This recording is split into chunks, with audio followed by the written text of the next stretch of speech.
مولاي صل وسلم دائما أبدا على حبيبك خير الخلق كلهم.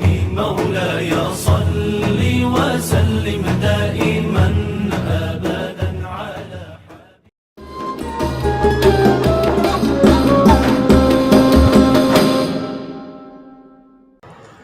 السلام عليكم warahmatullahi wabarakatuh.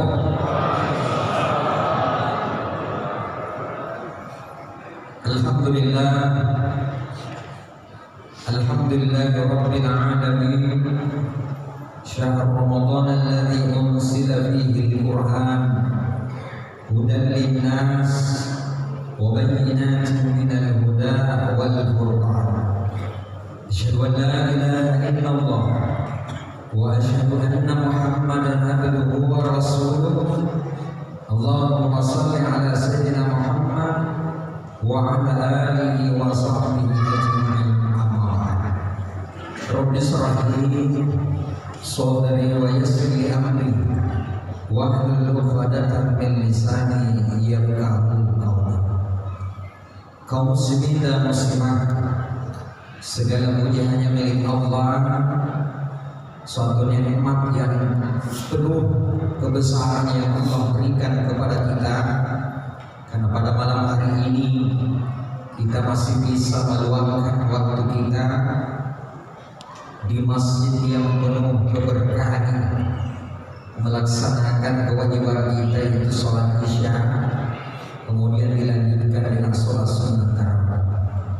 Salawat dan salam semoga tercurahkan kepada baginda Rasulullah sallallahu alaihi wasallam sebagai nabi yang senantiasa kita jadikan panutan, contoh dalam kehidupan kita sehari-hari. Kaum muslimin dan muslimah, jamaah salat tarawih yang sangat dirahmati Allah Subhanahu wa taala, merupakan sebuah kesyukuran kita karena di tahun ini Allah Subhanahu wa taala masih memberi kita kesempatan untuk memperbaiki Ramadan kita. Meskipun banyak saudara-saudara kita, keluarga kita, wabil khusus orang tua kita yang mungkin jauh sebelumnya memohon berdoa kepada Allah supaya juga bisa merasakan namanya Ramadan, supaya juga bisa menikmati yang namanya Ramadan. Walhasil belum sampai masuk Ramadan lebih dulu mendahului kita. Nah, sementara kita yang hadir, suatu sekali lagi nikmat terbesar untuk senantiasa kita manfaatkan dengan sebaik-baiknya. Oleh karena itu, ketika kita ingin mengetahui apa sih hakikat puasa yang sebenarnya, nah, tidak lepas daripada dua dimensi kaum muslimin rahimahullah. Yang pertama spiritual dan sosial. Nah, spiritual ini sebagaimana dijelaskan dalam Al-Quran, ya ayyuhalladzina amanu kutiba alaikumussyiyam kama kutiba alal ladzina min qablikum la'allakum tattaqun. Sebuah panggilan yang istimewa, sebuah panggilan yang spesial yang mungkin tidak semua orang dipanggil. Tidak dikatakan ya ayyuhan nas, tidak dikatakan ya ayyuhal Islam, tapi yang dipanggil adalah orang-orang yang beriman. Kenapa? Karena orang beriman lah yang dianggap mampu untuk menunaikan ibadah puasa. Maka dari itu, dari sekian banyak bulan yang Allah berikan kepada kita, mulai dari bulan Muharram sampai dengan seluruh Hijjah, satu bulan yang Allah berikan sebagai sayyid subuh, yaitu penghulunya bulan. Apa keistimewanya sehingga dikatakan sebagai penghulunya bulan? Nah, ternyata di bulan Ramadan itu Al-Quran diturunkan. Yang kedua, di malam itu ada satu malam yang Allah siapkan yang kurang lebih 1000 bulan. Kalau 1000 bulan itu adalah 83 tahun. Dan yang ketiga, di bulan itu kita diperintahkan puasa. Maka dari itu puasa pada hakikatnya ibadah yang tidak nampak. Beda dengan ibadah-ibadah yang lain. Ibadah sholat kita bisa lihat, kita bisa nilai.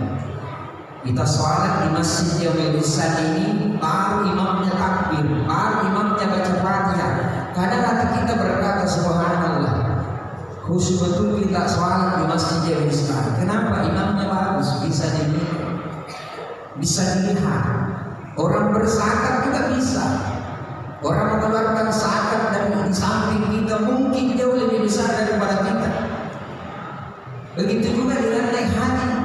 Bisa kita ketahui karakter seseorang bagaimana sebelum haji dan sesudah haji. Tapi puasa tidak ada satu yang bisa nilai. Belum pernah kita temukan jemaahnya yang Islam berkata bagus itu puasanya. Kenapa kita selalu menunda? Tidak ada hubungannya. Bagaimana terus sering menunda bukan sebagai tanda bahwa puasanya diterima. Begitu juga dengan pura-pura sholat bisa ditahu. Ya, pura-pura naik haji mau kemana? Tapi kalau pura-pura puasa gampang. Bisa jadi sama-sama makan sama. Yang 10 masih bertahan dan 10 masih bertahan. Begitu yang 11 asik warung dekat. Warung kelihatan kan? Kan? Kalau sekarang mungkin betul. Tapi ketika masuk 11 Ramadan kelihatan dan jemaah dirahmati Allah Subhanahu wa taala. Oleh sebab itu, ketika kita sudah mengetahui tujuan arti daripada sebenarnya puasa, la'allakum tattaqun. Dan ini bukan hanya berlaku hanya ketika di dalam bulan Ramadan. Makanya kalau kita mau lihat aplikasi atau nilai yang sebenarnya yang bisa kita dapatkan dari nilai Ramadan, itu bisa terlihat setelah pada Ramadan. Mulai dari kualitas ibadahnya, sholat lima waktunya ketika di dalam Ramadan sama di luar Ramadan, berarti itulah hakikat puasa sebenarnya. Ya bukan hanya kita lihat di bulan Ramadan rajin baca Al-Quran, di bulan Ramadan ramalan tutup aurat, tapi setelah Ramadan kembali balik. Bukan seperti itu yang kita ingat. Makanya Ramadan ini Allah hadirkan sebagai pembelajaran, sebagai sekolah, meskipun sifatnya sementara, tetapi aplikasinya bisa dirasakan sebenarnya. Makanya Ramadan tidak lama, 1 bulan, mau kita mau 2 bulan tidak bisa, mau dikurangi dari 1 bulan lebih-lebih. Jadi ini Ramadan diibaratkan seperti tamu kaum muslimin. Tamu itu tidak lama, sama kalau ada ke rumah yang bertamu, dan bertamu itu tidak lama. Jadi kalau ada tamu paling lama itu 3 hari. Jadi kalau ada yang bertamu tinggal 1 tahun, bukan tamu itu tawakul.